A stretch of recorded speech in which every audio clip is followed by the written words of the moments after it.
Ito nga po pala yung experience ko ngayong araw sa Korea. Pakita ko po sa inyo yung mga pinuntahan namin ngayon. Ito nga po pala si Certain at si Elder sa yun. After breakfast po, pinaktis po muna namin sa labas yung aming ipe-perform po sa church ng Sunday. Tapos po kami ay 9, tas nagbiyahe na po kami. Naabutan na din po pala kami ng lunch, so nagsanggip po muna kami. After samgip po, pumunta po muna kaming Robotland para lang po siyang Enchanted Kingdom ng Korea. Kami po yung nakakapote kasi naulan po sa labas.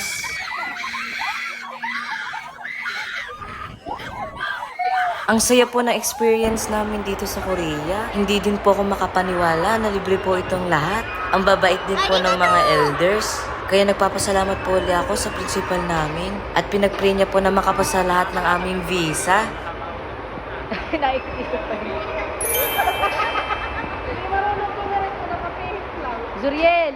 After ng rides po, nagbiyahe na din po kami pa uwi at nalakas na po yung ulan. After that po, nag-dinner na din po kami sa All You Can Eat Buffet. Hanggang dito na lang po. Pa-love, follow, and share na din po ng video. Maraming salamat po!